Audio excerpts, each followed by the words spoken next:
Bonjour à toutes et à tous et merci de votre fidélité. Assemblée générale du syndicat autonome des enseignants du supérieur dans toutes les universités publiques ce matin. Le SAES recommande le déroulement des plans d'action sectoriels dans tous les campus. Leur mouvement d'humeur de 72 heures a pris fin samedi dernier. En 2014, 288 cas de noyades enregistrés, dont 188 décès. Une annonce de la direction de la protection civile. Le directeur général Dame Gaye sensibilise les populations sur le danger lié aux plages interdites et à la baignade. Je vous propose de l'écouter. Ces propos sont recueillis par Thierno Laurent Mendy, Aminata Mbaré Sow. Il y a eu un recensement de 288 vraiment cas de noyade, où malheureusement il y a eu vraiment 188 décès et que vraiment que nous déplorons. Mais néanmoins nous continuons à faire la sensibilisation et à demander aux gens de ne pas fréquenter les plages interdites à la baignade et ensuite vraiment de suivre les recommandations pour éviter des noyades. Interdiction de marche au Sénégal, Amnesty International dénonce dans son dernier rapport. Justement, le ministre de l'Intérieur réagit. Abdoulaye Daoud Diallo est avec Aminata Mbaré Sow, toujours à la caméra de Thierno Laurent Mendy. Même sans soumise à autorisation, il appartient donc à ceux qui ont envie de marcher ou qui ont programmé une marche d'en faire la demande au niveau de l'autorité administrative. Cette autorité appréciera en fonction de la situation, de la sécurité du pays, mais surtout de l'environnement de cette journée durant laquelle la marche doit avoir lieu. Et sur cette base, il l'autorisera ou ne l'autorisera pas. Vous savez, il n'y a pas un pays où une marche peut être programmée tous les jours ou en fonction des humeurs des populations. C'est quand même une activité qui doit être normée en fonction aussi de l'état général ou de l'environnement, j'allais dire, disons, de la cité ou du pays. Rendons-nous au marché pour parler de la grande mobilisation pour l'autosuffisance en riz initiée par le département de Podor. Une occasion saisie pour voir l'état de la vente du riz local au marché Castor. Ce n'est pas encore le grand rush, la qualité, mais aussi le prix de cette denrée sont les principales raisons selon certains vendeurs. Code Ndiaye, Adam Gueye, reportage. Regardez. L'autosuffisance en riz, une idée ajoutée par le chef de l'État Macky Sall. Au marché Castor, ce n'est pas la grande affluence pour la vente du riz local. La qualité du riz, la principale raison, selon ces vendeurs. Je vendais le riz de la vallée, mais pour l'instant, j'ai arrêté à cause de la mauvaise qualité. Nos clients se plaignaient souvent de cette qualité.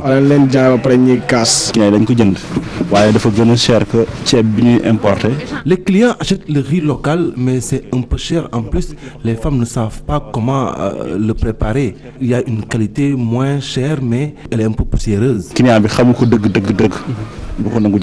D'autres, par contre, soulignent qu'une bonne partie de la clientèle porte son choix sur le riz local. Pour le moment,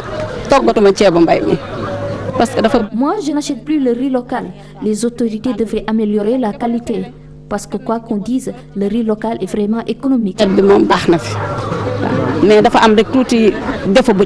Du côté des clients, la qualité ne favorise pas une bonne consommation du riz local. La majeure partie de mes clients préfèrent le riz local parce que c'est plus facile à digérer, mais le gouvernement doit travailler à la baisse du prix. La consommation du riz local, une initiative saluée par ces vendeurs de riz. Une telle initiative est bien possible.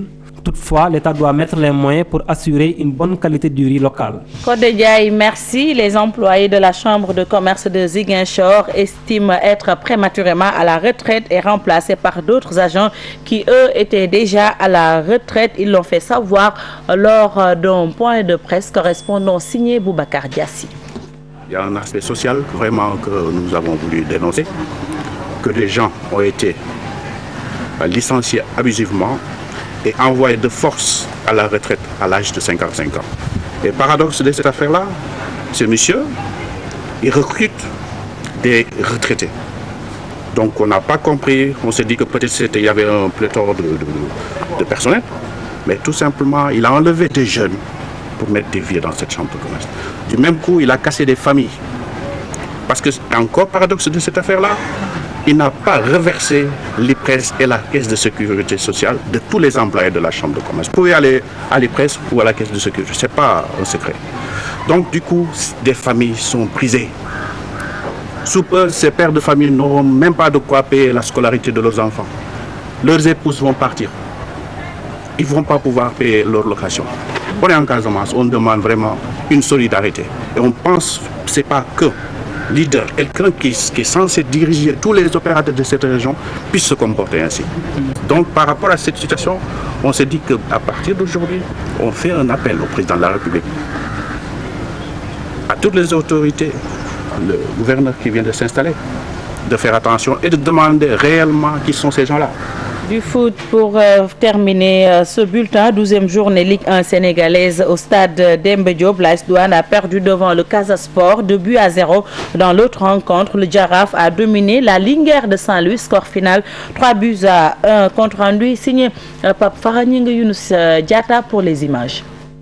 Et de 3 pour le Jaraaf de Amadou Diop Boy Bandi en notant de sortie sur le banc du club médinois qui grimpe au niveau du classement de la Ligue 1 sénégalaise.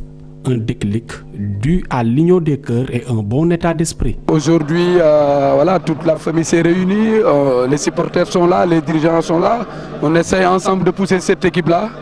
Donc voilà une troisième victoire. Je pense que c'est la victoire de toute une famille. Donc il faut continuer sur cette lancée. Malmené en première période, le coach intérimaire de la Linguère de Saint-Louis estime que son milieu n'a pas fonctionné. Ce qui explique cette défaite. C'est pratiquement des erreurs défensives qui nous ont coûté les 3 buts. Mais tout compte fait, on a essayé de rectifier à la mi-temps par rapport au positionnement de notre ligne de milieu. Mais nous avons rectifié, mais nous avons marqué un but, mais c'est insuffisant. Auparavant, le Casa Sport s'est relancé après la défaite concédée à domicile. Les Verts et Blancs de la Casamance ont dominé les Gabolous par 2-0. Une victoire qui donne des ailes à l'équipe Fagnon. L'objectif, comme je l'ai dit, on joue un championnat et il reste encore beaucoup à jouer. Nous allons jouer nos matchs comme d'habitude, les gagner ou bien obtenir un point. Chaque équipe doit traverser une période de crise. Comme je l'ai dit, tout joueur doit traverser des moments difficiles. Il n'y a rien au Casa Sport, sinon que nous allons continuer à travailler encore. Poussé par les infatigables Allez Casa, l'équipe du Casa Sport s'éloigne de la zone de relégation. 12e journée Ligue 1 sénégalaise, toujours quelques résultats. Douane Casa Sport 2-0. C'est Casa Sport qui a remporté ce match. Jaraaf Linguère 3-1. Sunéor Djambar 1 but partout. Et puis Mbour Petite Côte Niari Tali Grand Dakar Biscuiterie NGB donc 0-1. Lundi 2 mars, donc aujourd'hui, stade Fodé Wade à 16h30, stade de Mbour-Port. Et puis l'autre rencontre à Pikine Uzo, Guédiawaye FC Ngor. Voilà ce qui me fait à ce bulletin de 10h. Merci de nous avoir suivis. Merci également de votre fidélité. Bon début de semaine à toutes et à tous. Au revoir.